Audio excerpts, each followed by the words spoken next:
அபிஷேகம் தந்து வழி நடத்தும். அக்கினி நெருப்பாயிறங்கி வரும், அபிஷேகம் தந்து வழி நடத்தும்.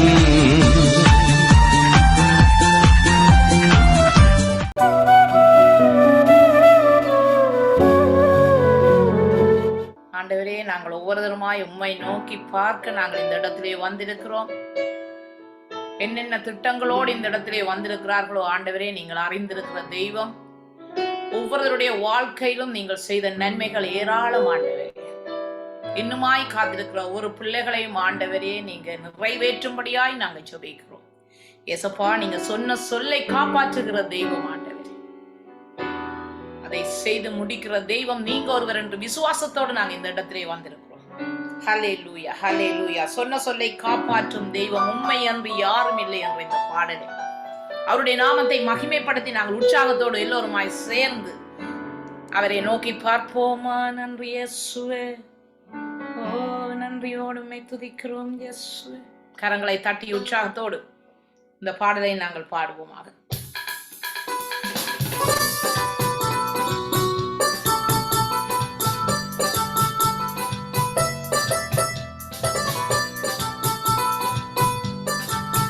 உற்சாகத்தோடு எல்லோருமாய் அவரை மாத்திரம் நோக்கி பார்ப்போமா. இந்த இடத்துல சொன்ன சொல்லை காப்பாற்றும் தெய்வம் உண்மை என்று யாரும் இல்ல. மூட்டின்றதி துவக்கத்தை பார்க்கும் உங்களுக்கு ஈடே இல்ல. சொன்ன சொல்லை காப்பாற்றும் தெய்வம் உண்மை என்று யாரும் இல்ல. முடிந்ததி துவக்கத்தை பார்க்கும் உங்களுக்கு ஈடே இல்ல. நீ சொல்லி அமராத புயல் ஒன்றை பார்த்ததில்லை. நீ சொல்லி கேளாத சூழ்நிலை எதுவும் இல்லை. ஆராதனை ஆராதனை சொன்ன சொல்லை காப்பாற்றும் இயேசுவுக்கே. ஆராதனை ஆராதனை வார்த்தையை நிறைவேற்றும் இயேசுவுக்கே. ஆராதனை ஒருமாய் நாம சொல்லுவோமா. சொன்ன சொல்லை காப்பாற்றும் இயேசுவுக்கே. ஆராதனை ஆராதனை வார்த்தையை நிறைவேற்றும் இயேசுவுக்கே. நீ பாட்டி காப்பாற்றுவே, கைவிட மாட்டேன் நன்றி. நீர் பாய்ச்சி காப்பாற்றுவே, கைவிட மாட்டேன் நன்றி. நான் வறண்டிடும் அறிகுறி தோன்றும் முன் வாய்க்காலாய் வருபவரே. சொல்லுவோமா. நான் வறண்டிடும் அறிகுறி தோன்றும் முன் வாய்க்காலாய் வருபவரே. ஆராதனை சொன்ன சொல்லை காப்பாற்றும் இயேசுவுக்கே. ஆராதனை ஆராதனை வார்த்தையை நிறைவேற்றும் இயேசுவுக்கே. சொன்னதை செய்யும் அளவும் கைவிட மாட்டேன் நன்றி. சொன்னதை செய்யும் அளவும் கைவிட மாட்டேன் நன்றி. இந்த எத்தனை இஷ்டவேலாக்கி தேசத்தை தலையாக்கி நீர். இந்த எத்தனை இஷ்டவேலாக்கி தேசத்தை தலையாக்கி நீர். கரங்களை தட்டி எல்லோருமாய் ஆராதனை ஆராதனை சொன்ன சொல்லை காப்பாற்றும் இயேசுவுக்கே. ஆராதனை ஆராதனை வார்த்தையை நிறைவேற்றும் இயேசுவுக்கே. ஆராதனை ஆராதனை சொன்ன சொல்லை காப்பாற்றும் இயேசுவுக்கே. ஆராதனை ஆராதனை வார்த்தையை நிறைவேற்றும் இயேசுவுக்கே. எபினேசரே எபினேசரே கோடி கோடி நன்றி ஐயா. எபினே ஒருமாய் வாய்களை திறந்து நாங்கள் நன்றி சொல்லுவோமா. அவர்களுக்கு செய்த அற்புதங்கள் ஏராளம். அவருக்கு கோடி நன்றிகளை நாங்கள் வாயில் மூலமாக நாங்கள் சொல்லுவோமா. ஓ எபினேசரே எபினேசரே கோடி கோடி நன்றி உதவிய தேவன் நீர், இறுதி வரை என்னோடு நீர், இம்மட்டுமும் தேவன் நீர், இறுதி வரை என்னோடு நீர். ஆச்சரியமாய் தினம் நடத்தி வந்தீர், ஆதரவாய் என்னுடன் இருந்தீர். ஆச்சரியமாய் தினம் நடத்தி வந்தீர், ஆதரவாய் என்னுடன் இருந்தீர். எபினேசரே எபினேசரே கோடி கோடி நன்றி ஐயா. எபினேசரே உமக்கு நன்றி செலுத்துகிறோம் ஆண்டவரே. அப்பா, உலகத்தின் முடிவு பரியந்த உண்மை மாத்திரம் நான் மகிமைப்படுத்துவேன். உமக்கே நாங்கள் வாழ்நாள் எல்லாம் நன்றி சொல்லுவோம் என்று சொல்லுவோமா. அப்பா, இந்த இடத்திலே வந்திருக்கிற ஒவ்வொரு பிள்ளைகளுக்கு நீங்கள் அற்புதங்களையும் அடையாளங்களையும் காண பண்ணிய தேவன் ஆண்டவரே. இன்றைய நாளிலும் ஆண்டவரே ஜீவனோடு இந்த இடத்திலே நிற்கிறோம் ஆண்டவரே. உம்முடைய சுத்த கிருபை என்று சொல்லுவோமா. ஓ, நன்றியோடு உம்மை உயர்த்துகிறோம் ஆண்டவரே. உம்மை மகிமைப்படுத்துகிறோம். தேவாதி தேவனை நாங்கள் உயர்த்துவோமா. இதுவரை நடத்திய தேவன் இன்னும் எங்களை வழி நடத்துவார் என்று விசுவாசத்தோடு அவருடைய நாமத்தை இந்த இடத்திலே நாங்கள் மகிமைப்படுத்துவோமா. நன்றி அப்பா, நன்றி ஆண்டவரே. நன்றியோடு உண்மையோடு ஆவியோடு உங்களை துதிக்கிறோம் என்று சொல்லுவோம். நன்றியோடு உம்மை ஸ்தோத்திரிக்கிறோம் ஆண்டவரே. ஓ எபினேசரே எபினேசரே கோடி கோடி நன்றி ஐயா. எபினேசரே எபினேசரே கோடி கோடி நன்றி ஐயா. இம்மட்டும் உதவிய தேவன் நீ, இறுதி வரை என்னோடு நீ, இம்மட்டும் உதவிய தேவன் நீ, இறுதி வரை என்னோடு நீ. ஆச்சரியமாய் தினம் நடத்தி வந்தீர், ஆதரவாய் என்னுடன் இருந்தீர். ஆச்சரியமாய் வழி நடத்தின தேவனை நாங்கள் சொல்லுவோம். ஆச்சரியமாய் தினம் நடத்தி வந்தீர், ஆதரவாய் என்னுடன் இருந்தீர். எபினேசரே எபினேசரே. அவரை மாத்திரம் நோக்கி பார்ப்போம், கரங்களை உயர்த்தி. கோடி கோடி நன்றி ஐயா.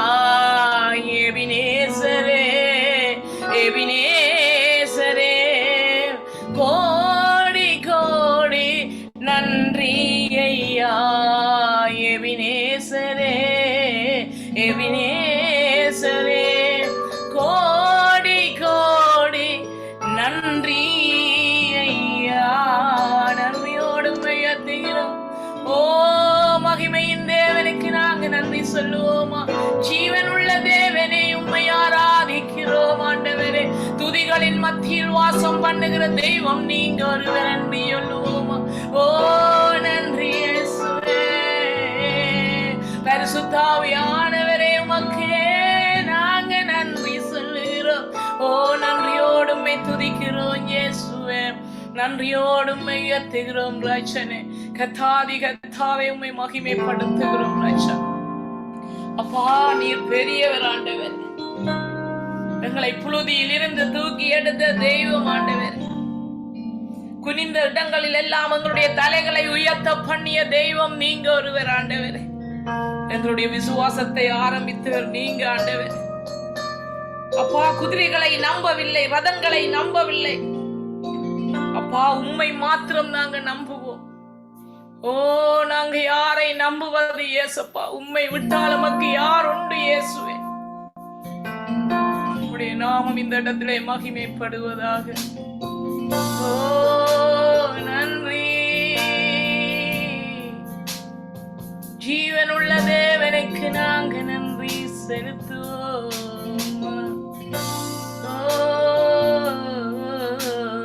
விசுவாசத்தை ஆரம்பித்தவர் நீரே, என் விசுவாசத்தை முடிப்பவரும் நீரே. எல்லோருமாய் சொல்லுவோமா. என் விசுவாசத்தை ஆரம்பித்தவர் நீரே, என் விசுவாசத்தை முடிப்பவரும் நீரே.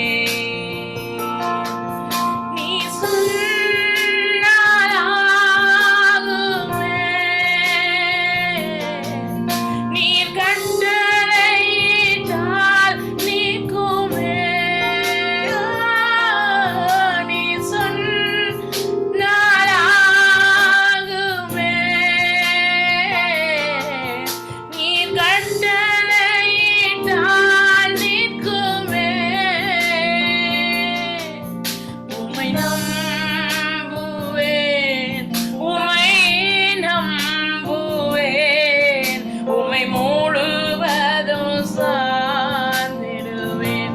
ஒவ்வொருத்தருமாய் நாங்க சொல்லுவோமா? உம்மை நம்புவேன், உம்மை நம்புவேன், உம்மை முழுவதும் சார்ந்திடுவேன். உம்மை நம்புவேன், நம்புவேன், உம்மை நம்புவேன், உம்மை முழுவதும் சார்ந்திடுவேன்.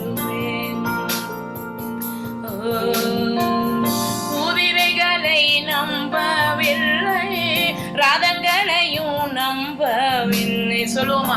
குதிரைகளை நம்பவில்லை, ரதங்களையும் நம்பவில்லை, ஏழைகளின் பலன் நீரே. திக்கற்றோர்க்கு அடைக்கலமே, ஏழைகளின் பலன் நீரே. திக்கற்றோர்க்கு அடைக்கலமே, உம்மை நம்புவேன். ஒவ்வொருத்தருமாய் சொல்லுவோம். ஏசப்பா, உம்மை மாத்திரம் நான் நம்புவேன் இயேசுவே. நான் யாரை நம்பி எங்களை கைவிட்டார்கள் ஆண்டவரே?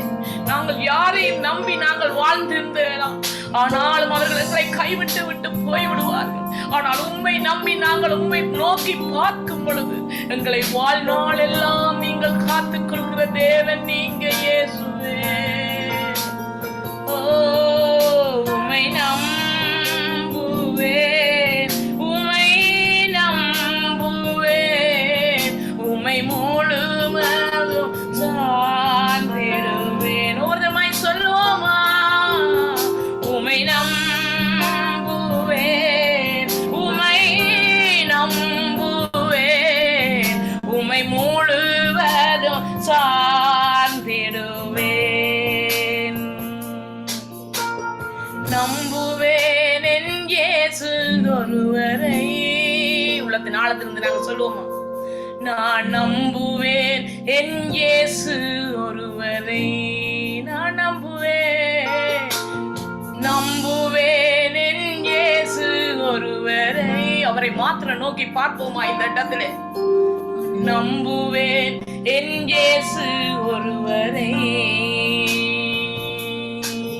நான் நிற்கும் பூமி நிலை குலைந்து அழிந்தாலும், என் நம்பிக்கையில் அஸ்திவாரம் அசைந்தாலும், நான் நிற்கும் பூமி நிலை குலைந்து அழிந்தாலும், என் நம்பிக்கையின் அஸ்திவாரம் அசைந்தாலும், நான் நம்புவதற்கு ஒன்றுமில்லை என்றாலும், நான் நம்புவேன் என் இயேசு ஒருவரை. நம்புவதற்கு ஒன்றுமில்லை என்றாலும் நான் நம்புவேன் என் இயேசு ஒருவரை என்று நாங்கள் சொல்லுவோமா? இயேசுப்பா, உம்மை மாத்திரம் நம்புவேன், வேறு யாரையும் நான் நம்பவில்லை ஆண்டவரே. எங்களை அழைத்த தேவன், நீங்க ஒருபோதும் எங்களை கைவிட மாட்டீங்க என்று நான் விசுவாசத்தோடு காத்திருக்கிறோம் என்று சொல்லுவோமா? ஓ நன்றி இயேசுவே. நான் நம்புவதற்கு ஒன்றுமில்லை என்றாலும், நான் நம்புவேன் என் இயேசு ஒருவரை.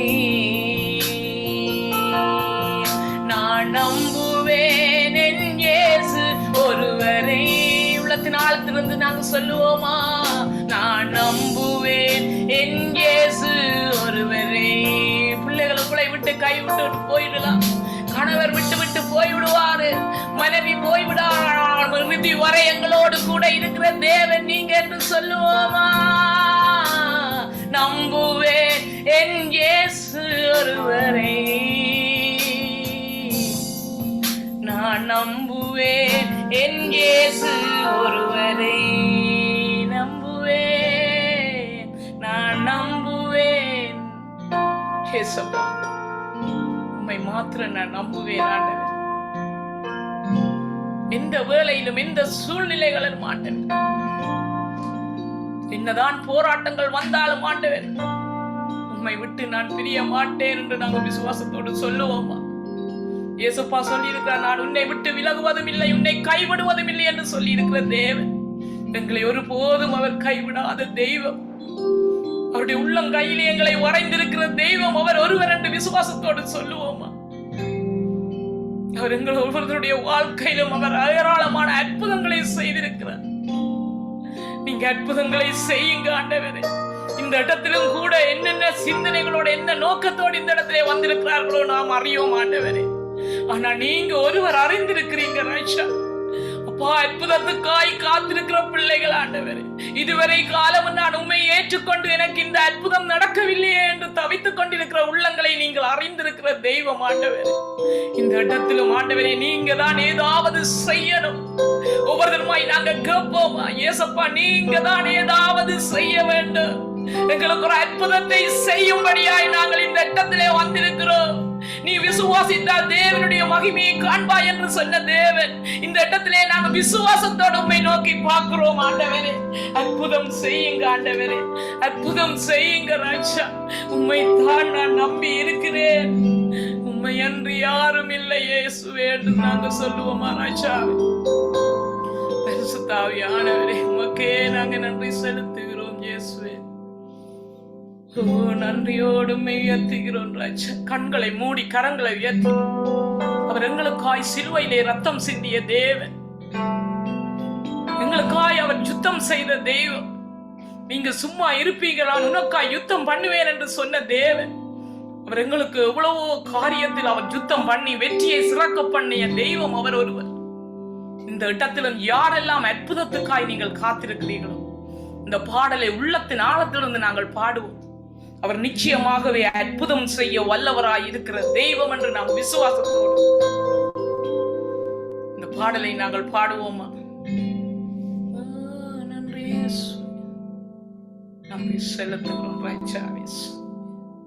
Thank you Jesus.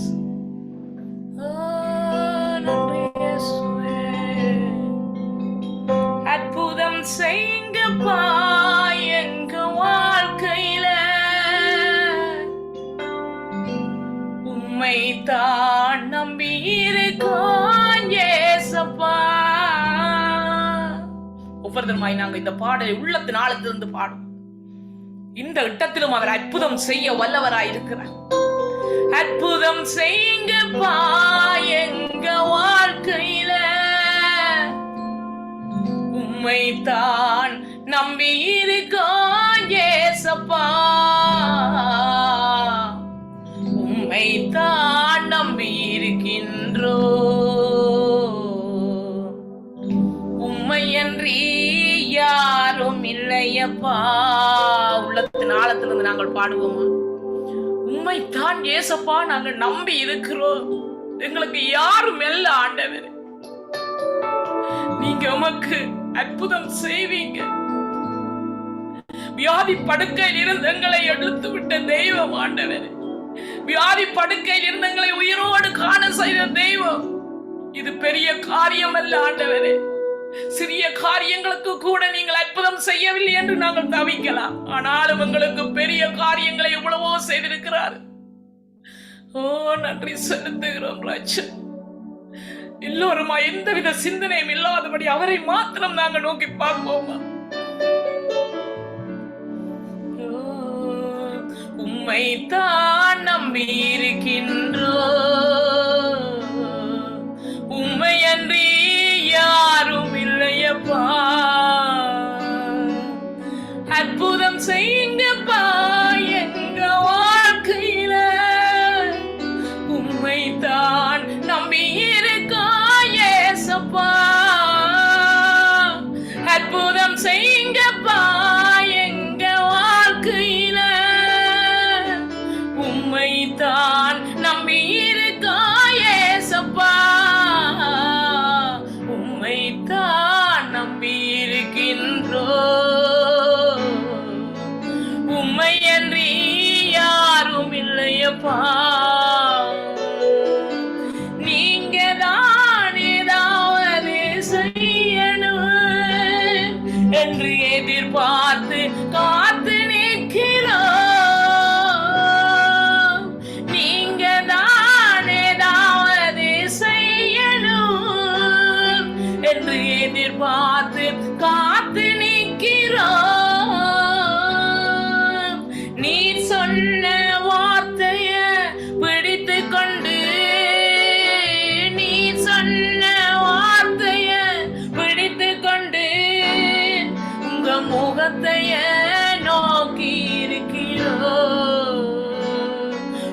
முகத்தைய நோக்கி இருக்கிறோம். அற்புதம் அற்புதம் செய்யுங்கப்பா எங்க வாழ்க்கையில, உம்மை தான் நம்பி இருக்கோம் ஏசப்பா. அற்புதம் செய்யுங்கப்பா எங்க குடும்பத்தில, உம்மை தான் நம்பி இருக்கோம் ஏசப்பா. உம்மை தான் நம்பி இருக்கின்றோம். உம்மையன்றி யாரும் இல்லையப்பா. நிந்தையும் அவமானமும் சகித்து கொண்டு உங்க செட்டை நடுவிலே வந்து நிற்கிறோம். எத்தனை நிந்தைகள் ஆண்டவரே, எத்தனை அவமானங்களை ஆண்டவரே நாங்கள் சகித்து கொண்டு உம்முடைய செட்டை நடுவிலே நாங்கள் வந்திருக்கிறோம் இயேசுவே. உம்மை நோக்கி நாங்கள் பார்க்கிறோம் இயேசுவே. ஓ நன்றி இயேசுவே. ஓ நிந்தையும் அவமானமும் சகித்து கொண்டு உங்க சட்டை நிழலிலே வந்து நிற்கிறோம். நிச்சயமாய் செய்வீர் என்று நம்பிக்கையில், நிச்சயமாய் செய்வீங்க, நிச்சயமாய் செய்வி என்று நம்பிக்கையில் உங்க முகத்தையே நோக்கி இருக்கிறோம். உங்க முகத்தையே நோக்கி இருக்கிறோம். அற்புதம் செய்யுங்கப்பா எங்க வாழ்க்கையில, உம்மை தான் நம்பி இருக்கோம் ஏசப்பா. எல்லோருமாய் சொல்லுவோமா? அற்புதம் செய்யுங்கப்பா எங்க வாழ்க்கையில, உம்மை தான் நம்பி இருக்கோம் ஏசப்பா. உம்மை தான் நம்பி இருக்கின்றோம். உம்மையன்றி யாரும் இல்லையப்பா. உம்மையன்றி யாரும் இல்லை இயேசுவே. உம்முடைய பாதத்தில் எங்களை ஒவ்வொருத்தரையும் ஒப்புக் கொடுக்கிறோம் ஆண்டவர். நீங்க அற்புதம் செய்வீங்கள் என்று விசுவாசிக்கிறோம் கர்த்தாவே. எங்களுக்கு செய்த அற்புதங்கள் ஏராளம் ஆண்டவர். 1000 நாவுகள் போதாது ஏசப்பா உமக்கு நன்றி சொல்ல. நோயின் கொடுமையில் நான் துவண்டு தவிக்கையில் ஆண்டவரே, எங்களுக்கு ஒரு வைத்தியரை போல நீங்கள் எங்களுக்கு சுகத்தை தந்த தெய்வம் ஆண்டவர்.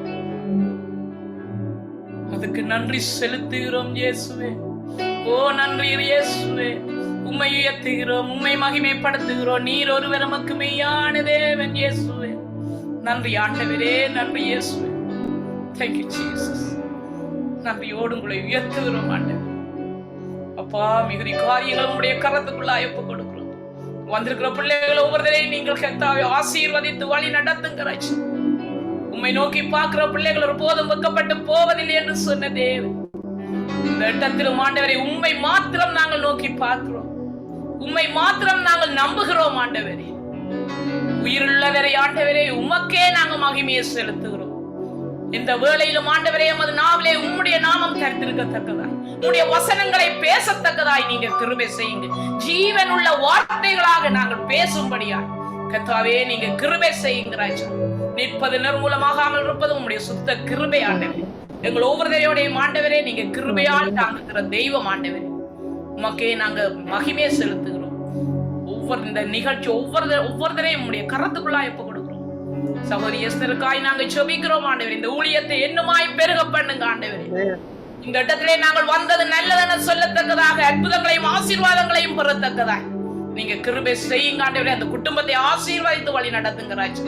இன்றைய நாளிலும் வார்த்தையை கொடுக்கும் தாசனை மறைத்து நீங்க வெளிப்படுத்துங்க. இன்னும் என்னாவை கொண்டு வந்திருக்கிறார்களோ எங்களோடு ஒவ்வொரு வார்த்தை மூலம் நீங்கள் பேசும்படியாய், ஒவ்வொரு பேர் சொல்லி அழைத்த தெய்வம் ஒவ்வொரு பிள்ளைகளோடு நீங்க பேசுங்க.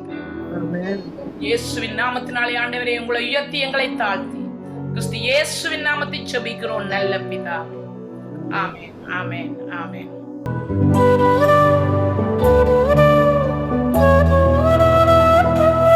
ஆண்டவராகிய இயேசு நாமத்தில் உங்கள் அனைவரும் மிக அன்பாக வாழ்த்து வரவேற்கிறேன். இந்த நாள் என்னுடைய செய்தியானது இறையியல் சார்ந்த செய்தி கிடையாது. விசுவாசம் சார்ந்த விசுவாசத்தை கட்டியெழுப்பக்கூடிய செய்தியாக நான் அதை உங்கள் மத்தியிலே பகிர்ந்து கொள்ளலாம் என்று இருக்கிறேன். நாளிலும் கூட நாங்கள் 2023வது வருடத்துக்கு நாங்கள் கடந்து வந்திருக்கிறோம். ஒரு விஷயம் நாங்கள் திரும்பி பார்த்தால் நாங்கள் எப்படி வந்திருக்கிறோம் எங்களால யோசிச்சு பார்க்க முடியாது. என்ன நடக்குதுன்னு எங்களால தெரியல. எப்படியோ நான் இந்த 2023வது வருஷத்துக்குள்ளே நான் திட்டமிட்டு வரவில்லை, தேவன் என்னை நடத்தி கொண்டு வந்திருக்கிறார். ஹல்லேலூயா. என்னோட திட்டங்கள் எல்லாம் நம்முடைய மனுஷனோட திட்டங்கள் எப்பொழுதும் நிரந்தரமற்ற திட்டங்களாகவும் பிழைகள் நிறைந்த திட்டங்களாகவும் இருக்குது. நிறைய எரர்ஸ் மனுஷனுடைய பிளானிங்ல. பட் கடவுளுடைய பிளானிங் ரொம்பவும் பெர்ஃபெக்டானது, ரொம்பவும் முழுமையான, எங்களை நடத்தி கொண்டு போகக்கூடிய ஒரு திட்டமாக இருக்கிறது. அந்த திட்டத்துக்குள்ளே நாங்கள் வந்து விட்டோம் என்று சொன்னால், அந்த திட்டத்துக்குள்ளே நாங்கள் பயணிக்க ஆரம்பித்து விட்டோம் என்று சொன்னால், அது நோவாவினுடைய பேழைக்குள் நுழைந்தது போல இருக்கும்.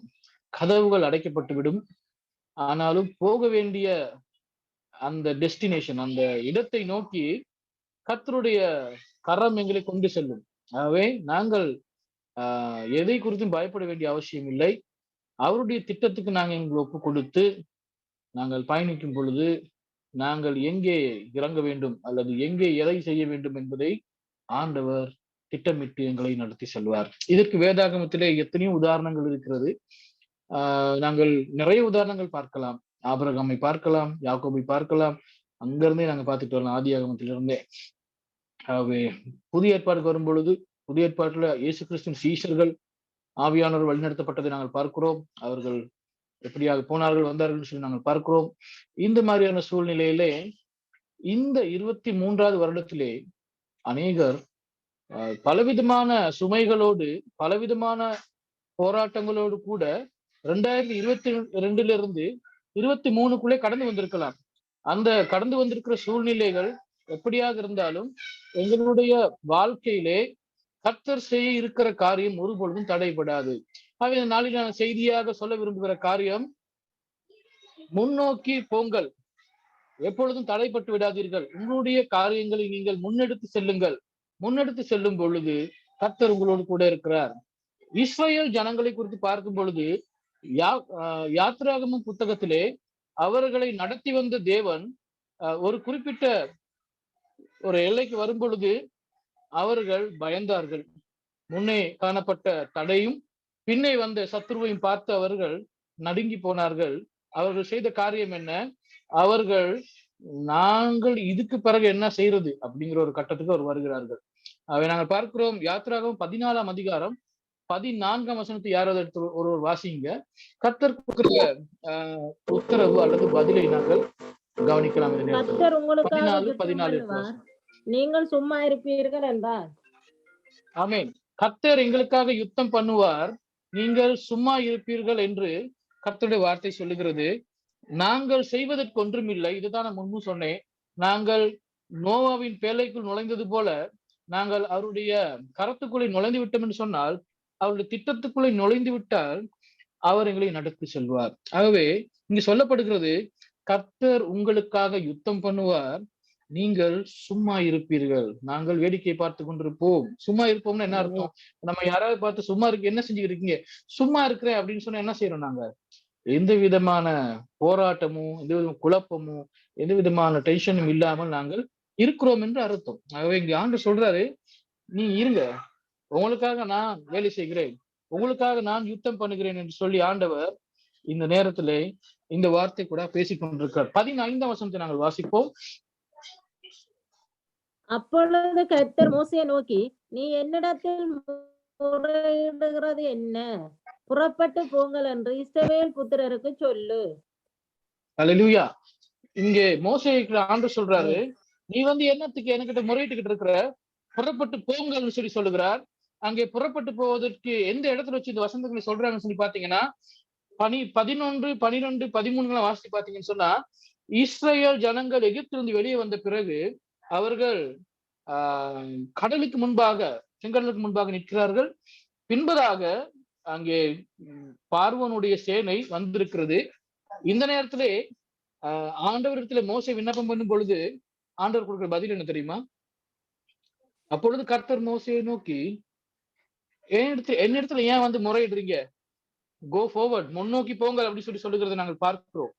ஆகவே இந்த சூழ்நிலை யோசித்து பாருங்கள். முன்னாலே கடல் இருக்கிறது, கடலை தாண்டி போக முடியாது, பின்னாலே எதிரிகள் வந்து கொண்டிருக்கிறார்கள். ஆனால் ஆண்டவர் சொல்லுகிற காரியம் கோ ஃபார்வர்ட், முன்னோக்கி போங்கள், முன்னே கடந்து செல்லுங்கள். முன்னே எங்கே கடந்து செல்றது? முன்ன கடல் தான் இருக்குது. கடலுக்குள்ளே போனால் மூழ்கி விடுவோம். இந்த வசனங்களை மேலுள்ள அதிகாரத்தில் இதே அதிகாரத்தில் மேலுள்ள வசனங்களை வாசிக்கும் பொழுது அங்கே சொல்லப்படுகிறது, மோசையை மக்கள் விமர்சிக்கிறார்கள் அல்லது மோசையின் இடத்துல வந்து மோசையை கடினமாய் பேசுகிறார்கள். என்ன சொல்லுகிறார்கள்? எகிப்திலே பிரேத குழிகள் இல்லாமலையா நீர் எங்களை இந்த இடத்துக்கு கூட்டி வந்தீர்? நாங்கள் எகிப்திலேயே எகிப்தியருக்கு அடிமையாகவே இருந்து வாழ்ந்து செத்து போயிருக்கலாம். இப்படி சொல்லுகிறதை நாங்கள் பார்க்கிறோம். மனுஷனுடைய வாழ்க்கையில் அப்படித்தான். மனுஷனுடைய வாழ்க்கையிலே நமக்கு ஏற்படுகிற சூழ்நிலைகள், கொந்தளிப்புகள், தேவைகளின் போது, போராட்டத்தின் போது நாங்க சில நேரம் என்ன யோசிக்கிறோம்? நான் இருந்ததுல இருந்திருக்கலாம், விசுவாச வாழ்க்கைக்குள்ள வந்தது கொஞ்சம் கடினமா தான் இருக்குது, கஷ்டமா இருக்கு, ஊழியத்துக்குள்ள வந்தது அநியாயம், நான் வேலை செஞ்சுக்கிட்டே இருந்திருக்கலாம் அப்படி சொல்லி எங்களால சிலர் சிந்திக்கக்கூடிய சூழ்நிலைகள் உருவாக்கலாம். எங்களால ஊழியம் செய்யும் பொழுது சாத்தான் பலவிதமான முறையிலே எங்களை இடையூறு செய்து அல்லது ஊழியத்திலே இருந்து எங்களை எப்படியாவது வெளியே போட்டு விட வேண்டும் என்று சொல்லி பைனான்சியல் ப்ராப்ளம், கடன் பிரச்சனைகள், குடும்ப பிரச்சனைகள், வியாதிகள் போன்ற அநேக காரியங்களிலே நாங்கள் சோதனைக்கு உட்படுத்தப்படலாம். ஆண்டவர் சொல்லுகிற காரியம் முன்னோக்கி போங்கள். முன்னே போவதற்கு ஒன்றுமே இல்லை. அங்கே கடல் இருக்கிறது, மூழ்கி போகிற சூழ்நிலை இருக்கிறது. அங்க நாங்க பார்த்தோம்னு சொன்னா கர்த்தர் என்ன பண்ணினார்? இயற்கையை கொண்டு யுத்தம் பண்ணுகிறத நாங்கள் பார்க்கிறோம். கர்த்தர் என்ன பண்ணினார்? நீங்க எல்லாம் எகிப்தியர் உங்களை நோக்கி வராங்க, இஸ்ரவேலர் நடுங்குகிறார்கள், பின்னோக்கி வந்து பிடித்து கொண்டு போய்விடுவார்கள். முன்னோக்கி போங்கன்னு சொல்லி ஆண்டவர் சொல்லப்படுகிறது. ஆனாலும் முன்னோக்கி கால் எடுத்து வைப்பதற்கு முடியவில்லை, முன்னே கடல் இருப்பதினால். ஆகவே என்ன நடக்கிறது? இந்த நேரத்திலே எங்களுடைய வாழ்க்கையை பார்க்கும் பொழுது எங்களுக்கு சில நேரத்துல முன்னோக்கி போக முடியாமல் பின்னிட்டு திரும்ப முடியாத ஒரு கட்டத்திலே, ஒரு நிலையிலே நாங்கள் வந்து நிற்கலாம். பாத்தீங்கன்னா இங்க சொல்லப்படுது மோசைக்கு முன்னோக்கி கொண்டு போங்கன்னு சொல்லி. முன்னோக்கி போங்க, என்ன இடத்துல என்ன கேக்குறீங்க? முன்னோக்கி போங்க அப்படிங்கிறாங்க. இப்ப இவர்கள் பின்னோக்கி போனார்கள் சொன்னா அடிமைகள் மறுபடியும் அடிமைகள் ஆக்கப்படுவார்கள், பட்டயத்தினாலே வெட்டப்படுவார்கள், மரணம் நிச்சயம். மரணம் இருக்கிறதோ இல்லையோ மறுபடியும் அடிமைத்தனத்துக்குள்ளே போவார்கள். மறுபடியும் ஒரு அடிமைத்தனத்துக்குள்ளே போனால் அவர்கள் இருந்ததை விட மிக பயங்கரமான வேலைகளை செய்யவும் அடிமைத்தனத்தின் மேல் அடிமைத்தனம் அவர் மீது வரப்போகிறது. இன்னைக்கு நாங்க எத்தனையோ அடிமைத்தனத்திலிருந்து வெளியே வந்துவிட்டோம். நாங்கள் செங்கடல் அருகே வந்து நிற்கிறோம். சில நேரங்களிலே கடக்க முடியாதபடி தத்தளித்துக் கொண்டிருக்கிறோம். அற்புதங்களை சந்திக்க முடியாதபடி, கர்த்தருடைய அனுக்கிரகத்தை பார்க்க முடியாதபடி நாங்கள் சில நேரங்களிலே மோதிக்கொள்ளுகிறோம் எங்கள் சிந்தனைக்குள்ளே. எப்படியாக நான் ஜெயிக்க போகிறேன், என்ன செய்ய போகிறேன் என்று சொல்லி. ஆனா கர்த்தருடைய வார்த்தை மிக தெளிவாக இந்த நாள் சொல்லுகிறது, முன்னோக்கி போங்கள்னு சொல்லி. பின்னிட்டு திரும்பி பார்த்த லோத்தினுடைய மனைவிக்கு என்ன நடந்தது என்று சொல்லி நான் சொல்லி நீங்கள் தெரிய வேண்டிய அவசியம் இல்லை. வேதம் மிக தெளிவாக சொல்லுகிறது, அவர்கள் தூணாய் மாறிவிட்டார்கள். வேகம் மிக தெளிவாக சொல்லுகிறது. பின்னிட்டு திரும்பி போனவர்கள் அநேகர் அவர் அடிமைத்தனத்துக்குள்ளும் போராட்டங்களுக்குள்ளும் போனது பார்க்கிறோம். ஒரு யுத்தத்தின் போது ஒரு கூட்டத்தார் இன்னொரு கூட்டத்தாரோடு சண்டை பிடிக்கும் பொழுது அல்லது யுத்தம் செய்யும் பொழுது இரண்டு நாட்டுக்கு இடையிலே ஒரு நாட்டு மக்கள் பின்னிட்டு ஓடுவார்கள் என்று சொன்னால் மற்றைய நாட்டுக்காரர்கள் அவரை துரத்தி பிடித்து அவர்களை அடிமையாக்கி விடுவார்கள். இந்த முறை பண்டைய காலத்துல இருந்திருக்கிறது. ஆகவே ஆண்டவருடைய சிந்தை என்னவென்று சொன்னால், நீங்கள் முன்னோக்கி போக வேண்டும். பிசாசினால் வருகிற போராட்டங்கள், குழப்பங்கள், உங்களை 2022 வருஷத்திலிருந்து உங்களை இழுத்து கொண்டு வருகிற பிரச்சனைகள், குழப்பங்கள் எதுவா இருந்தாலும் அதை ஆண்டவர் சமூகத்திலே வைத்து விடுங்கள். இப்பொழுது உங்கள் முன்பதாக செங்கடல் இருக்கிறது என்று வைத்துக் கொள்வோம். எதுவுமே செய்ய முடியாது. திரும்பி போனாலும் மரணம், முன்னால போனாலும் மரணம் என்கிற சூழ்நிலை இருக்கும் பொழுது கர்த்தர் மோசையை கொண்டு வழிகளை திறக்கிறது நாங்கள் பார்க்கிறோம். நாங்கள் வாசிப்போம் ஏசாயா 43 அதிகாரம் 16 வசனத்தை நாங்கள் வாசிப்போம். ஏசாயா 43:16 நாங்கள் வாசிப்போம். சமுத்திரத்திலே வழியையும் வலிய தண்ணீர்களிலே பாதையையும் உண்டாக்கி 17 வசிங்க. ரதங்களையும் குதிரைகளையும் ராணுவங்களையும் பராக்கிரமசாலிகளையும் புறப்பட பண்ணி அவைகள் எழுந்திராதபடிக்கு ஒருமித்து விழுந்து கிடக்கவும் ஒரு திரி அணைகிறது போல் அவைகள் அணைந்து போகவும் பண்ணுகிற கர்த்தர் சொல்லுகிறதாவது. ஆமென். 18ஆம் வசனம். முந்தினவைகளை நினைக்க வேண்டாம், பூர்வமானவைகளை சிந்திக்க வேண்டாம். ஆமென். இதுதான் இந்த நாள்ல உங்களுக்கு நான் கொடுக்கிற கீவேர்டு. முந்தினவைகளை சிந்திக்க வேண்டாம், பூர்வமானதை முந்தினவைகள் நினைக்க வேண்டாம், பூர்வமானதை சிந்திக்க வேண்டாம். இந்த நாளிலும் கூட கர்த்தர் என்ன பண்ணினார்? ஏசாயா புஸ்தகத்தில் சொல்லப்பட்டிருக்கிறது, அவர் கடல் சமுத்திரத்தின் வழியிலே, சமுத்திரத்துக்கு இடையிலே பாதை உண்டு பண்ணுகிற தேவனாய் இருக்கிறார். இது வேற எந்த கடவுளாலையும் எந்த ஒரு சக்தியாலையும் முடியாத காரியம். வேதாகமத்துல மாத்திரமே சொல்லப்பட்டிருக்கிறது, கடலை ஆண்டவர் இரண்டாக பிறந்திருக்கிறார் சொல்லி பாதை உண்டு பண்ணி கொடுத்திருக்கிறார். ஹல்லேலூயா. இன்னைக்கு உங்கள் முன்பு இருக்கிற பாதை மூடப்பட்டிருந்தாலும் கர்த்தருக்கு முடியும் பாதையை திறப்பதற்கு. ஹல்லேலூயா. கர்த்தருக்கு முடியும் உங்களுடைய நிலைமையை மாற்றி உங்களுடைய எதிர்காலத்தை அல்லது உங்களுடைய இந்த வருடத்து திட்டங்களை நிறைவேற்றுவதற்கு கர்த்தர் வல்லமுள்ள தேவனாய் இருக்கிறார். சமுத்திரத்திலே வழியையும் வழிய தண்ணீர்களிலே பாதையும் உண்டாக்கி அந்த இடத்திலே எதிரிகளை வரவழைத்து ஒரு திரியை அணைத்து போடுகிறது போல அணைத்து போடுகிறதை பார்க்கிறோம். கர்த்தர் இயற்கையை கட்டுப்படுத்துகிற தேவனாய் இருக்கிறார். அந்த கடலை ஆண்டவர் கட்டுப்படுத்தி என்ன பண்ணினார்? இவர்கள் கடந்து போகும் பொழுது அந்த தண்ணீர் அவர்கள் மீது புரளவில்லை, அவர்கள் அழியவில்லை.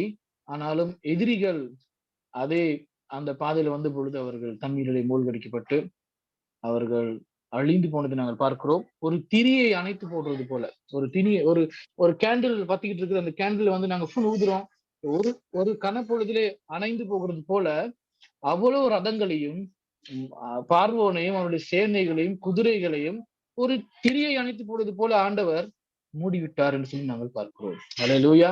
அப்படின்னு சொன்னா நீங்க நினைக்க கூடாது முழங்கால் அளவு அல்லது இடுப்பளவு தண்ணீர்ல தான் அவங்க நடந்திருப்பாங்க. ஒரு திரியை அணைப்பது போல அணைக்கக்கூடிய அளவு தண்ணீர் வந்து மனிதனை விட உயரமா இருந்திருக்கும் நான் விசுவாசிக்கிறேன். அப்பொழுதுதான் ஒரு திரியை அணைப்பது போல ரதங்களையும் குதிரைகளையும் எல்லாரையும் ஒரு செகண்ட் மூழ்கி போட தேவனால் கூடுமா இருக்குது. ஆகவே இன்னைக்கு இயற்கை கூட உங்களுக்கு சப்போர்ட் பண்ணாம இருக்கும் சில நேரத்துல. ஆனா கர்த்தருக்கு முடியும் சகலவற்றை மாற்றி உங்களுக்கு புதிய பாதைகளை திறந்து கொடுப்பதற்கு கர்த்தர் வல்லமுள்ள தேவனாய் இருக்கிறார். ஆகவே இந்த நாளிலே நான் உங்களோடு பகிர்ந்து கொள்ளுகிற காரியம்தான், பூர்வமானவைகளை முன்னு நடந்த காரியங்களை, வேதனையான சம்பவங்களை, குழப்பமான சூழ்நிலைகளை, அடிமைத்தனத்தை நீங்கள் இப்பொழுது சிந்திக்க வேண்டாம். எகிப்தில் இருந்த வெங்காயத்தையும் எகிப்தில் இருந்த வெள்ளைப்பூடுகளையும் இஸ்ரேலர் சிந்திக்கிறாங்க. நாங்க அங்க நல்லா வெங்காயம் சாப்பிட்டோம் அப்படிங்கிறாங்க. ஒரு கட்டத்துல அங்க நாங்க இறைச்சி சாப்பிட்டோம். நாங்க பழைய பாவ வாழ்க்கையில் இருந்த சுகபோகங்களை அல்லது அங்க இருக்கக்கூடிய அனுபவங்களை நாங்கள் சிந்தித்து புதிய வாழ்க்கைக்குள்ளே வரக்கூடாது.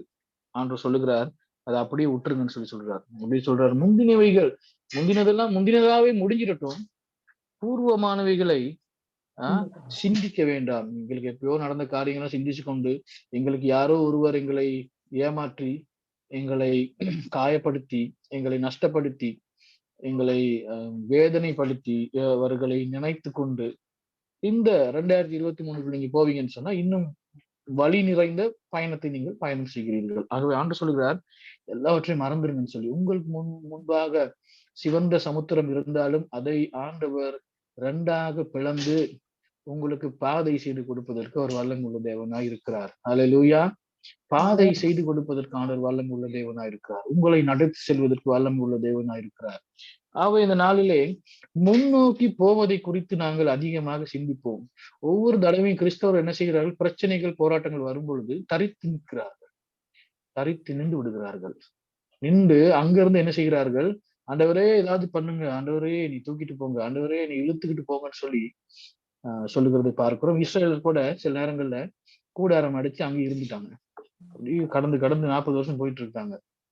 நம்முடைய வாழ்க்கையில் நாங்க நிப்போம்னு சொன்னா, நாங்க உட்கார்ந்துகிட்டே இருப்போம்னு சொன்னா, இந்த பிரச்சனை அந்த பிரச்சனை சொல்லி போராடிட்டு இருப்போம்னு சொன்னா எங்களால ஆண்டவருடைய சித்தத்தை நிறைவேற்ற முடியாது.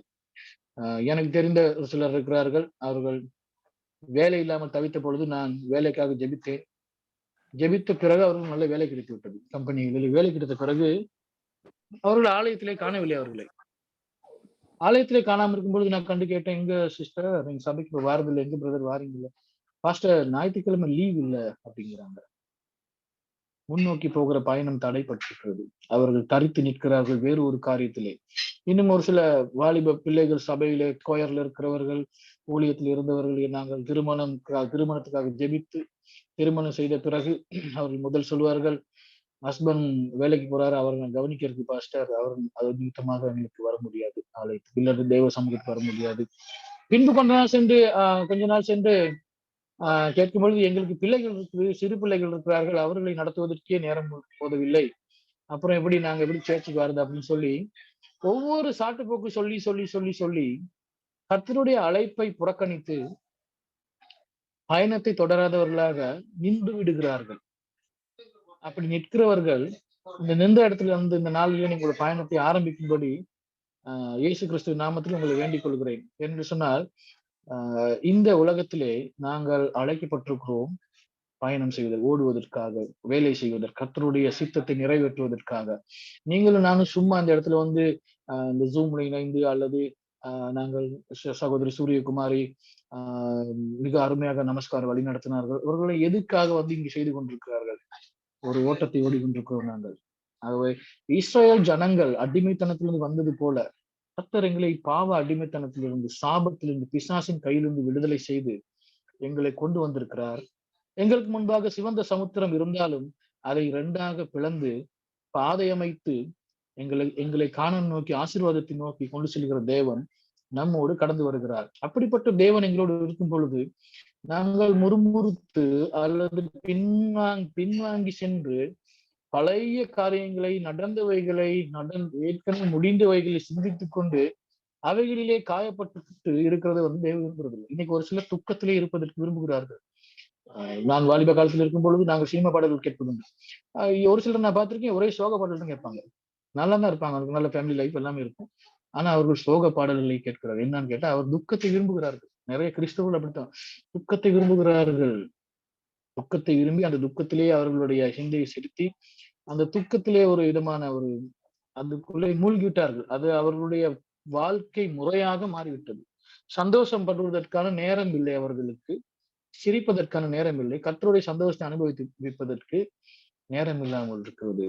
இந்த நாளிலும் கூட செங்கடலை தாண்டி இஸ்ரேல் ஜனங்களை வனாந்தர வழியை நடத்தி வந்த தேவன் அவர்களுக்கு சந்தோஷங்களை அநேகமா கொடுத்தார், அநேகம் பாதுகாத்தார், அநேக அவர்கள் காணான் போகும் வரை ஆண்டவருடைய கிருபை அவர்களை தாங்கியது.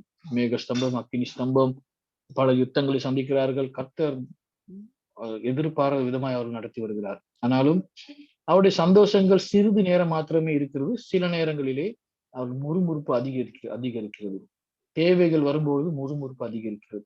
எனக்கு தெரிந்த எத்தனையோ ஊழியர்கள் ஊழியத்தை விட்டு இன்னைக்கு வேலை செய்து கொண்டிருக்கிறார், வெளிநாடுகளில் போய் தொழில் புரிகிறார். காரணம், அவருடைய தேவைகள் பூர்த்தி செய்வதற்கு அவர்கள் போய் கொண்டிருக்கிறார்கள். நிறைய பேர் அர்ப்பணிச்சுட்டு ஊழியத்தை விட்டு போயிருக்கிறார்கள். காரணம் என்ன? அவர்களுக்கு வந்த சோதனைகள், போராட்டங்களிலே ஜெயிப்பதற்கான முன்னோக்கி போவதற்கான வழிகள் கிடைக்கவில்லை.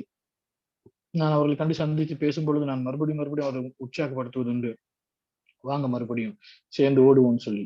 அதனால கூட நான் உங்களோடு பேசுகிற காரியம், கர்த்தர் உங்களை அழைத்து வந்து நினைத்து பாருங்கள். இங்க இருக்க அனைவருமே கர்த்தருடைய வல்லமையான அற்புதமான சாட்சிகளை பெற்றிருக்கிறீர்கள். கர்த்தர் உங்களை தொட்ட விதம், ஒவ்வொருத்தோட வாழ்க்கையும் விதவிதமான அனுபவங்கள். அந்த அனுபவங்களை எதற்கு? இன்னும் ஒரு ஆளை ஆண்டவருக்குள்ளே கொண்டு வரும்படி, இன்னும் ஒரு குடும்பத்தை, இன்னும் ஒரு சகோதரன், இன்னும் ஒரு சகோதரியை நீங்கள் தட்டி எழுப்புவதற்காகத்தான் ஆண்டவர் அந்த அனுபவங்களை கொடுத்திருக்கிறார். இந்த அனுபவங்களை புதைத்து விட்டு கர்த்தர் கொடுத்திருக்கிற ரட்சிப்பை நாங்கள் ஏதோ ஒரு ஒரு பிரயோஜனமற்ற பொருளாக நாங்கள் வீட்டுல வைத்திருப்பது போல வைத்துக்கொண்டு நாங்கள் வாழ்வோம்னு சொன்னா அந்த ரட்சிப்பினாலே மற்றவர்களுக்கு எந்த பிரயோஜனம் இல்லை. அதே போல எங்களுக்கும் அது எந்த பிரயோஜனம் இல்லை. ரட்சிப்பை பெற்றுக்கொண்டவர்கள் வேதாகமத்திலே பார்க்கிறோம், அவர்கள் துள்ளி குதித்து கர்த்தரை மகிமைப்படுத்தினார்கள். இன்னைக்கு நாங்கள் எத்தனை பேர் அந்த ரட்சிப்பை அனுபவித்துக் கொண்டிருக்கிறோம்? ஒரு பெரிய பரிசு கிடைத்த பொழுது அதை நாங்கள் எப்படியெல்லாம் வைத்து பயன்படுத்தி சந்தோஷப்படுகிறோம், அது போல ரட்சிப்புங்கிற காரியம் எங்களுக்கு இயேசு கிறிஸ்து மூலமாக இலவசமாக கொடுக்கப்பட்டிருக்கிறது. அதை நாங்கள் அனுபவிக்கிறவர்களாய் வாழ்கிறோமா, அல்லது அதை நாங்கள் எனக்கு பிரயோஜனப்படாத பொருளை போல வைத்துவிட்டு என்கிட்ட இருக்கு அப்படிங்கிற மட்டுமே ஒரு விஷயமா நாங்க வச்சுக்கிட்டு பழைய துக்கத்திலே, பழைய சிந்தனையிலே, பழைய அடிமைத்தனத்திலே, பழைய பாவ வாழ்க்கையிலே, பழைய விதமாக பூர்வமான காரியங்களோடு பேசிக்கொண்டு, பூர்வமான காரியங்களை செய்து கொண்டு நாங்கள் வாழ்கிறோமா என்று சொல்லி நாங்கள் சிந்தித்து பார்ப்போம். இந்த நாள்ல வாக்குத்தத்த வசனமாக ஆண்டவர் புதிய காரியங்களை செய்கிறேன்னு சொல்லி சொல்லுகிறார். ஆகவே கர்த்தர் எல்லாவற்றையும் மாற்றுவதற்கு ஆயத்தமா இருக்கிறார். புதிய காரியத்தை செய்ய ஆயத்தமா இருக்கிறார். புதிய காரியத்தை பெற்றுக்கொள்ள வேண்டும் என்று சொன்னால் பழைய காரியத்தை நாங்கள் அகற்ற வேண்டும். என்னுடைய கையிலே ஒரு கப் இருக்கிறது. இந்த கப்பிலே நான் தண்ணீர் வைத்திருக்கிறேன். இந்த இதுக்குள்ள நான் ஏதோ கோகோ கோலாவோ ஏதோ ஒரு ஜூஸை போடணும்னு சொன்னா இந்த தண்ணீரை நான் வெளியே ஊற்ற வேண்டும். இந்த தண்ணீரை வைத்துக்கொண்டு எனக்கு அதை இதுக்குள்ள போட முடியாது. அதே போலதான் எங்களோட வாழ்க்கையில் இருக்க பூர்வமான பழைய காரியங்கள், பழைய சம்பவங்களை நாங்கள் வைத்துக்கொண்டு, பழைய முறைமைகளை வைத்துக்கொண்டு பாரம்பரிய முறைமைகளோடு பயணம் செய்வோம்னு சொன்னா சில நேரங்களில் என்ன நடக்கும்? புதிய காரியத்தை ஆண்டவர் செய்ய வச்சிருக்கிற புதிய காரியத்தை நாங்களே தள்ளி போட்டு கொண்டு போகிறோம். நாங்களே எங்கள் மூலமாக போஸ்ட்போன் செய்து கொண்டு போகிறோம். அவன் நாளில எழும்புங்கன்னு சொல்றேன். எழும்பி ஓடுங்க, எழும்பி போ. கர்த்தர் சொல்றாரு மோசேக்கு சொல்லி, என்கிட்ட ஏன் பாருங்க, போங்க, உங்களை கூப்பிட்டதே போறதுக்கு தான். ஆண்டவர் எகிப்திலிருந்து இஸ்ரவேலை அழைத்தது வந்தது கொண்டு செல்வதற்காக, இடையில நிற்பதற்காக அல்ல. அவை மோசே காண்டு திட்ட தெளிவா சொல்லுவாரா, நீங்க போங்க அப்படின்னு சொல்லி சொல்றாரு. முன்னாலே செங்கடல் இருக்கிறது, அதை அவர்கள் ஆண்டவருக்கு அது ஒரு பிரச்சனையா இருக்கவில்லை. மக்களுக்கு பிரச்சனையா இருந்தது, மோசைக்கு அது பிரச்சனையா இருந்தது. ஆனா ஆண்டவருக்கு அது பிரச்சனையா இருக்கல. ஆண்டவர் ஒரு நொடி பொழுதிலே பாதையை திறந்து அது வழியா கடந்து போக பண்ணுகிறார். அதே போல அந்த பாதை வழியாய் வந்த எதிரிகளை ஆண்டவர் திரியை அணைப்பது போல அணைத்து விட்டார். அல்லேலூயா. இந்த நாள்ல நீங்க கடவுளோட பாதை, கடவுள் உங்களுக்காக விரித்து வைத்திருக்க பாதையில நீங்க போகும் பொழுது அதுக்குள்ளாக சத்துரு வந்தால் ஒரு திரியை அணைப்பது போல ஆண்டவர் அணைத்து விடுவார். உங்கள் பாதையில நீங்கள் போவீர்கள்னு சொன்னா நீங்கள் பிசாசையும் கூட்டிக் கொண்டுதான் பயணம் செய்கிறீர்கள் என்று அர்த்தம். நீங்க சில நேரத்துல நாங்கள் ஆண்டவர் சொல்ற பாதையில போகாமல் ஆண்டவரையும் சேர்த்து கூட்டிக் கொண்டு எங்களுடைய பாதையிலே நாங்கள் அவரை அழைத்து செல்வதற்கு சில நேரம் முயற்சி செய்வோம். கர்த்தருடைய பார்வையிலே நாங்கள் நன்மையானது செய்வோம். கர்த்தருடைய பார்வையிலே நாங்கள் நலமானது செய்ய வேண்டும் என்று சொன்னால் அவர் வைத்திருக்கிற திட்டத்துக்குள்ளே வர வேண்டும். அவருடைய பிரதான நோக்கம் என்ன? நீ ஒரு இடத்துல உட்கார்ந்து பழைய தண்ணீரை போல, கெட்டு போன தண்ணீரை போல மாறக்கூடாது. வழிந்தோடுகிற ஆற்றை போல புதிய ஃப்ரெஷ்ஷா இருக்கிறது. அதுதான் ஆண்டு விரும்புகிற ஒவ்வொரு ஒவ்வொரு ஆத்மாவுக்குள்ளேயும் புதிய காரியத்தை ஆண்டு செய்யறேன்னு சொல்றது. அப்படின்னா நாங்க பழையவைகளை உதறி தள்ளுவோம், பழையவைகளை தூக்கி எறிந்து விட்டு நடப்போம், முன்னோக்கி போவோம். இந்த வருஷம் முன்னோக்கி போற வருஷம், 23வது வருஷம். இன்னும் எங்களுக்கு இன்னைக்கு 2வது மாசத்துக்கு வந்திருக்கணும். 10 மாசம் எங்களுக்கு இருக்குது. 10 மாசத்துல எவ்வளவு காரியங்களுக்குள்ள கடந்து செல்லலாம். எத்தனையோ ஜெயங்களை பெற்றுக்கொள்ளலாம். எத்தனையோ ஆத்துமாக்களை நாங்கள் ஆயத்தம் செய்யலாம். எத்தனையோ ஊழியங்களை நாங்கள் தூக்கி நிறுத்தலாம். ஆகவே எங்களுடைய பயணம் தடைப்பட்டால், எங்களுடைய பயணத்தை நாங்கள் தொடரவில்லை என்றால், நாங்கள் ஒரு இடத்துல தேங்கி இருக்கிற தண்ணி கொஞ்ச நாள் தேங்கி இருக்கும் பொழுது பழைய தண்ணீராய் மாறி எவருக்கும் பிரயோஜனமற்ற தண்ணியாய் மாறிடுது. அது ஒரு சேறு தண்ணி தான் சொல்லுவோம். அது ஒரு துர்நாற்றம் அடிக்கிற தண்ணின்னு கொழும்பு பகுதியில் போனீங்கன்னா ஒரு சில இடங்கள்ல தேங்கிய தண்ணீர் இன்னும் இருக்கிறது. அந்த பகுதி போகும் பொழுதே ஒரு விதமான வாடை, ஒரு விதமான நாற்றம் அடிக்கிறது. அந்த மாதிரி எங்களுடைய வாழ்க்கை மாறிவிடும். நாங்கள் ஓட வேண்டும். நீரோடை போல ஆண்டவரின் நடந்து செல்கிற பக்கம் போக வேண்டும். கர்த்தரால் வழிநடத்தப்படுகிறவர்கள், பரிசுத்த ஆவியினால் வழிநடத்தப்படுகிறவர்கள் வேதம் சொல்லுது, அவர் எங்க போகிறார், என்ன செய்கிறார் சொல்லி மனிதர்கள் தெரியாது, அவர்களுக்கு சொன்னது தெரியாது. ஆனா ஆண்டவர் அவளை கொண்டு செய்ய வைத்திருக்கிற காரியத்தை கண்டிப்பாக செய்வார். அது எந்த மாற்றம் இல்லை. இந்த இடத்துல ஊழியக்காரங்க நிறைய பேர் இருக்கிறீங்க, ஊழியத்துக்கு உதவி செய்கள் இருக்கிறீங்க, விசுவாசிகள் இருக்கிறீங்க. நம்ம எல்லாருக்கும் ஆண்டவர் ஒரே வேலையை தான் கொடுத்திருக்கிறாரு. உலகமெங்கும் சென்று சகல ஜாதிகளையும் சீஷராக்கி பிதாகுமாரன் பரிசுத்தாவின் நாமத்தினாலே ஞான ஸ்நானம் கொடுங்கள் சொல்லப்பட்டிருக்கு. இந்த பிரதான கட்டளை நிறைவேற்றுவதற்காகத்தான் நான் எழும்பி ஓட வேண்டும், முன்னோக்கி போக வேண்டும். எங்களுடைய பயணம் எங்களுக்கு கிடைக்கிற சொத்தா இருக்கலாம், எங்களுக்கு கிடைக்கிற பணமா இருக்கலாம், எங்களுக்கு கிடைக்கிற பேர் புகழா இருக்கலாம், எங்களுக்கு கிடைக்கிற எந்த ஒரு வரப்பிரசாதமா இருக்கலாம். அந்த வரப்பிரசாதங்கள் அத்தனையும் பயன்படுத்தி முன்னோக்கி பயணித்து இயேசு கிறிஸ்துவின் பிரதான கட்டளை நிறைவேற்றுகிறவர்களாக நாங்கள் மாற வேண்டும். ஆகவே 2023 உங்கள் முன்பதாக நிற்கிறது. அதை பிரயோஜனப்படுத்திக் கொள்ளுங்கள். ஒவ்வொரு மாதத்தையும் பிரயோஜனப்படுத்துங்க, ஒவ்வொரு நாளையும் பிரயோஜனப்படுத்துங்க. ஒவ்வொரு நாளையும் கர்த்தருக்காக நாங்கள் என்ன செய்யலாம் என்று சொல்லி சிந்திங்கள். ஆகவே இந்த நாளிலே நாங்கள் இன்னொரு வசனத்தை வாசித்து நாங்கள் நிறைவு செய்வோம். யோவான் 5ஆம் அதிகாரம் 8ஆம் வசனத்தை நாங்கள் வாசிப்போம். யோவான் 5ஆம் அதிகாரம் 8ஆம் வசனம்.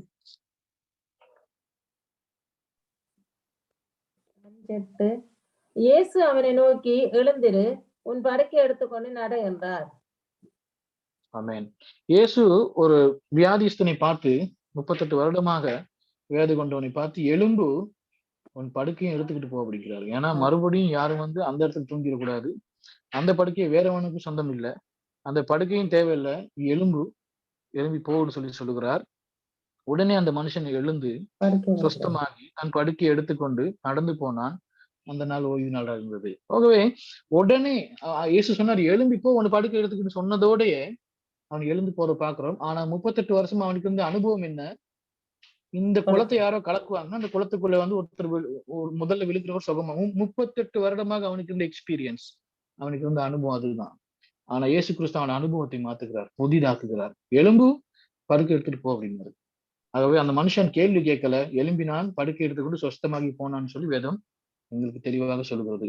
எங்களுடைய பழைய யோசனைகள், பழைய முறைமைகள், பழைய காரியங்களிலே மூழ்கி அதுக்குள்ளே நாங்கள் போகாதபடி கர்த்தர் புதிய காரியத்தை செய்வதற்கு இடம் கொடுப்போம் வாழ்க்கையிலே.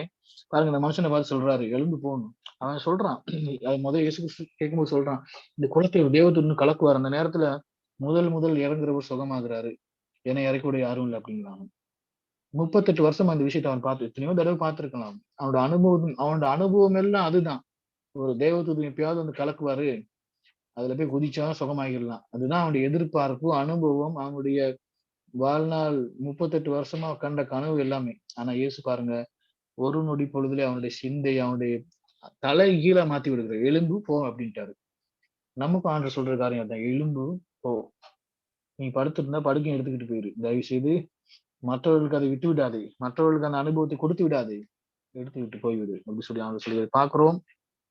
நான் கடைசியா ஒரு வசனத்தை வாசிக்கிறேன்.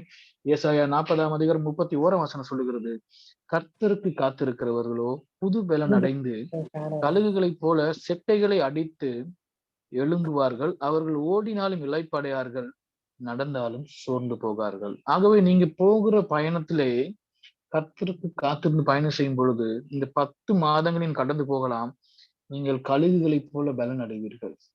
வயது போன மறுபடியும் சிறகடித்து எழும்பி உயர வானத்துல கழுகுகள் எப்பொழுதும் கீழ் தாழ்வ பறப்பதில்லை, உயர்ந்த வானத்துல பறக்கிறது. அவர்கள் வயது சொன்னால் கண் பார்வை மிக தெளிவாக இருக்கும், இறையை சரியாக டார்கெட் பண்ணக்கூடியது, மிக உயரத்துல பறக்கக்கூடியது, சிறகுகள் அடித்து பலன் பலன் பலன் பலன். கழுகு ஒண்ணு எவ்வளவு பெரிய பொருளான தூக்கக்கூடிய ஒரு சக்தி கொண்டது, பலன் கொண்டு எழும்புகிறது.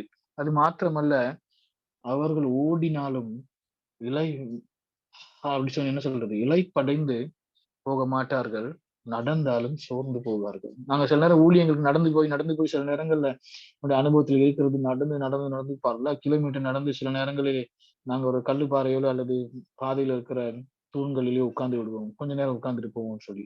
மலை பிரதேசங்களிலே நடந்து போய் ஊழியம் செய்யறது கொஞ்சம் கஷ்டம். மலை பிரதேசம் ஊழியம் செய்யறவங்களுக்கு நல்லா தெரியும். ரொம்ப தூரம் நடந்துட்டு நாங்க என்ன செய்வோம், கொஞ்ச நேரம் உட்காந்து ஆறுது ரெஸ்ட் எடுத்து திரும்பி எழுப்பி நடப்போம். அந்த மாதிரி இருக்குது. இப்ப இங்க சொல்லப்படுது, அப்படியே நடந்தா கூட நீங்க சோர்வு அடைய மாட்டீங்கன்னு சொல்லி. இந்த நாள்ல கர்த்தர் எங்களுக்கு பேசுகிற காரியம்னா, முன்னோக்கி போங்க, இருந்தது போதும். மற்றவங்களுக்கு ஆண்டவர் சொல்ற உங்களுக்கு சொன்ன வேலையை செய்யாம நீங்கள் பின்னோக்கி நடந்து எதிரியை பார்த்து, நீங்கள் எதிரியை பற்றி பெருமை பேசிக்கொண்டு என்ன சொல்றது, முன்னோக்கி இருக்கிற தடைகளை பார்த்து அவைகளை குறித்து நீங்கள் கலங்கி போய் கடவுள் உங்களுக்கு கொடுத்திருக்க திட்டத்தை நிறைவேற்றாமல் நீங்கள் இருப்பீங்கன்னு சொன்னா, இந்த நாளை நீங்க பிரயோஜனப்படுத்தி உங்களை மாற்றிக்கொள்ளுங்கள்.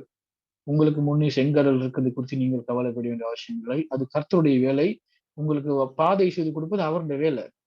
போகிறதுக்கான ஆயத்தத்தை பெறுவதுதான் எங்களுடைய வேலை. அந்த ஆயத்தத்தை நாங்கள் செய்ய வேண்டும். நான் போவேன். மோசே அந்த கோலை எடுத்து அடித்த பொழுது பாதை விரிகிறது கடலிலே. நாங்கள் போவதற்கான ஆயத்தம் இல்லாவிட்டால் பின்னால வார எதிரி அடித்து விடுவோம் எங்களை. நாங்கள் எதிரி கையில மாட்டிக்கொள்வது ரொம்ப சுலபம். ஒண்ணு நாங்க போயிட்டு சரண்டர் ஆகலாம், இல்லாட்டி நாங்க முன்னோக்கி போகலாம்னு சொன்னா எதிரி வந்து எங்களை பிடித்துக் கொள்வார். ஆகவே நாங்கள் முன்னோக்கி போவோம், கர்த்தருடைய சித்தங்கள் நிறைவேற்றுவோம்.